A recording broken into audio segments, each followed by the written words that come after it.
Queensland Sports Car Championship coming out once more. First time today. The championship relaunched under a new name this year, having previously been the it was the Historic Clubman's, and then it was the Clubman Sports Car Series. Now taking up the long absent Queensland Sports Car Championship. And joining us once again, and unfortunately joining us, shall we say, is Rob Cook, whose late model Malik expired in yesterday's racing. Yeah, hope it wasn't too much of an expiry, but yeah, we'll see what happens with that. Yeah, so we see once again that in yesterday's racing, Alex Kenny's Chiron Ford just a little bit too much for the competition. That car, of course, a full Group CN specification European Championship car with the 2-litre engine. Yeah, it's got the Duratec 2-litre engine in it. Or is it the Z-Tech? Yeah. It's got a lot of horsepower, I know that. I believe it's the Duratec. It's essentially the Ford Mondeo engine. Yep. And the team car that they have, the Juno, is Honda powered actually, which is one of the more popular engines in European 2-litre sports car racing. Of course, the engine out of the Honda S2000 Roadster. Yeah, I believe the Kennys have just sold the old Juno, and it's over in WA now, and with a very happy owner apparently. And they've got a new one on the way from the UK. I think it's somewhere in Singapore at the moment on the docks. So Singapore waiting to come over, and that's going to be powered by Duratec too. Okay, well it's better that way if you've got two cars that you've got the same engine on both of them. So, and like I say, the Honda's very popular, and I know Alex loved it because it was just so bulletproof. A great little unit. Yeah, Normas and Ligiers sort of dominate the racing in Europe in that class. Not so many of the Chirons, I guess, being a British chassis, and the majority of the racing is in continental Europe. That they tend to prefer one of the more locally built cars. Ligier built in France, and Norma is Spanish, if memory serves. Yeah, I think it is. Yeah. So joining Alex Kenny on the front row of the grid there is one of these, as Nev McKay put it downstairs this morning, one of those XXXX rear-engined jobbies. Referring, of course, to one of our open-wheeler cousins that's joining the actually this weekend, the Formula 1000 of Richard Hope. That car specifically is a Speeds RM11. Speeds also make a sports body car with a fairly similar mechanical package. These Formula 1000s have either the Kawasaki or the Suzuki 1000cc motorcycle engine. I think, Mark, I was talking to this morning. It's actually it's a Bussa powered car. So it's a 1300. Yeah, okay. Yeah. So not strictly speaking as Formula 1000 then? No, not a pure 1000. Exactly the same concept, of course. And, well, it's just a bigger version of the GSXR Suzuki engine, I guess. Yeah, I guess. Starting out of position number 3 is Nev McKay. Different front end on the car. Of course, we saw yesterday he rode a curb and broke the swoopy nose cone that he had on the car, more like a Mark 20 style nose cone. Nev McKay's Malik U2 is a Mark 8, so that sort of places it a 1960s style Malik, compared to the white car alongside of him, Richard Croston's car, which is more of a 1980s style Malik. Then we go back to Michael Trefine in the 1986 model Van Diemen Formula Ford. And he's sharing a grid row with Peter Hill's Mark 7 Bull Ant, Suzuki powered these days. Yeah, I think it's an R1000, isn't it? Yeah. No, 1000 would be a Yamaha engine. I think it is. Yeah, I think it is Yamaha. I'm not sure. I'll have to check that with him. Well, we're about set for a race start. Now we're going to expect that Kenny will march away, and he certainly got the jump on Richard Hope on the run down the front straight there. There is a substantial horsepower difference, even with the Hayabusa engine aboard Richard Hope's sorry, I was going to call it an RFR, but no, it's a Speeds RM11. There's roughly 3 different models of Formula 1000 here in Australia. You can buy the Speeds, the RFR, or the boys from DSR downstairs can create one up under the LSR banner. As we see the Chiron here of Alex Kenny. Now there's still two rounds left in this championship.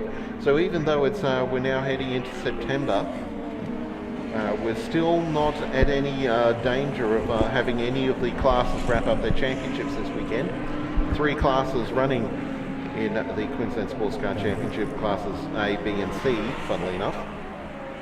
And the class works rather than on any kind of mechanical specification, it works on your lap times. Yeah, it certainly does. The idea was that we wanted to get sports cars on the racetrack and out of the garage. And when we initially formed the group, it was a cyber group, and Stuart Patterson, of course, who's a great supporter and promoter of sports cars in Queensland, became the category manager. That we decided that the only rule should be no rules, and we'll just base it on time. So you race what you've run, and the idea was to get cars on the track, and therefore we had 3 classes, A, B and C, all decided on lap times from Lakeside.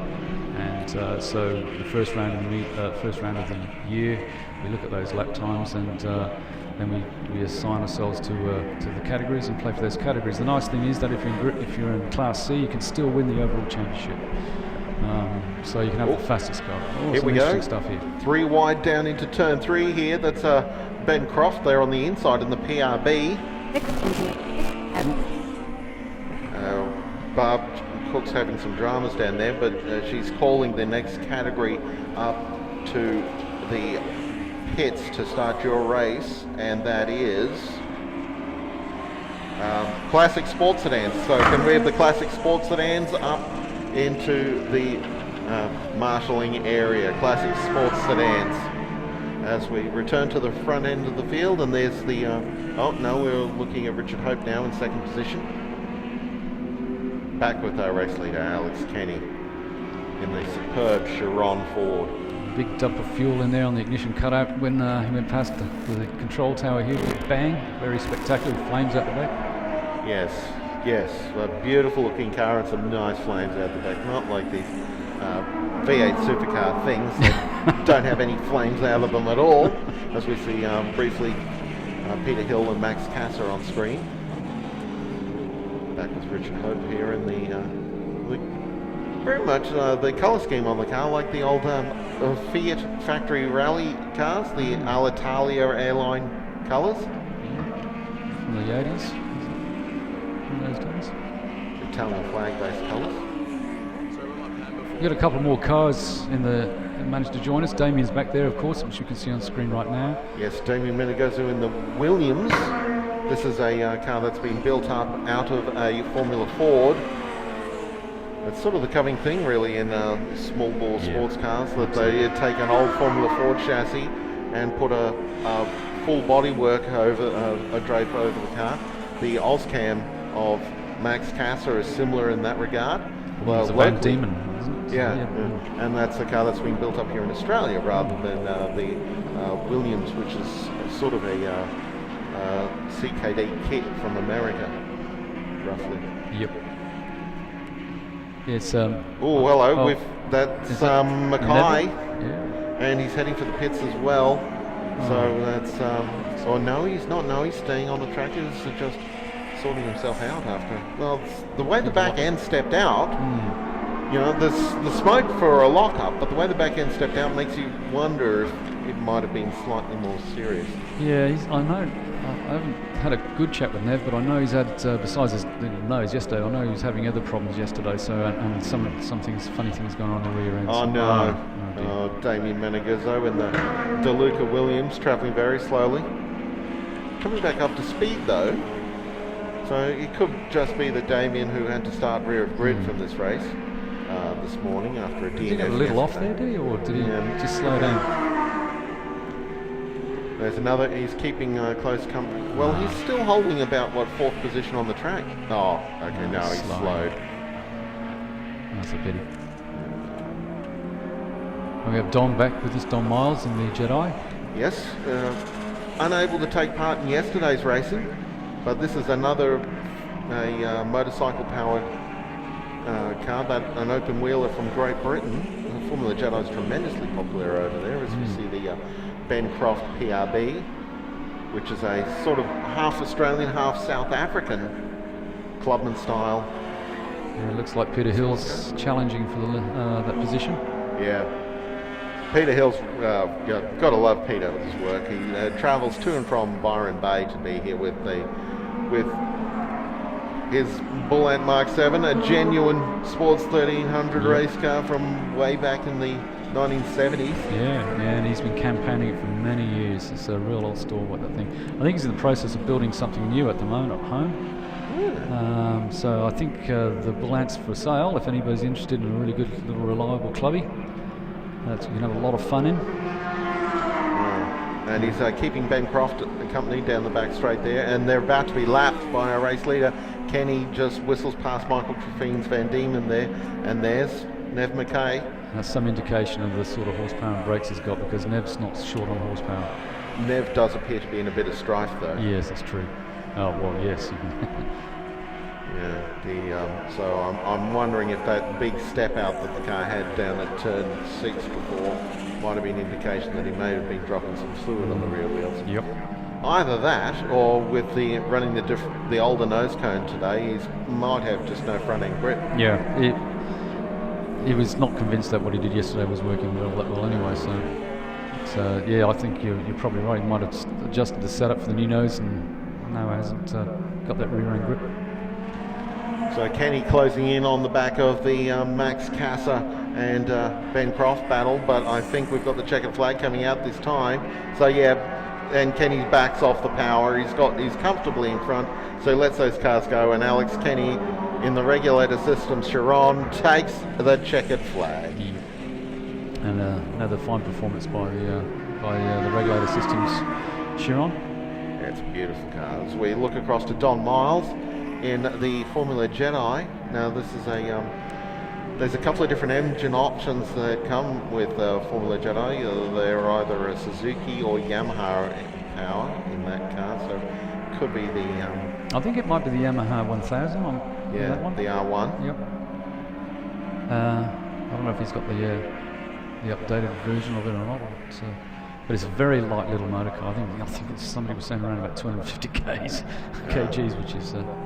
Well, it's designed as a circuit racing open wheeler to run in Britain, but the car was imported into Australia by Michael Ciccatelli, and he ran that as a hill climber, which just goes to show how light the car is. There's weight is everything in hill climbing. Absolutely. And Don Miles takes second position. So we're waiting for, it's a fair wait before the third place car comes around. Well, if he was second, then what's happened to Richard Hope? Yeah, the speed should have been second, I would have thought. I didn't see him come across the line. What's our timing monitor say? Richard Hope, Rodney Hope did take second place from Don Miles. So fourth across the line was Richard Croston. And then we see there's Treffine, followed by Mackay and Croft coming across the line. So it looks like Nev Mackay's taking a spot off Ben Croft on the run to the checker. Little Honda powered PRB. So we'll take a break, and thanks for being up here once again, Rob. It's a shame that the Malik isn't out on track today. Yeah, it certainly is, but I'll hopefully we'll look forward to the next round at Lakeside. Well, we'll be back very shortly with the classic sports sedans here at round 5 of the QADC.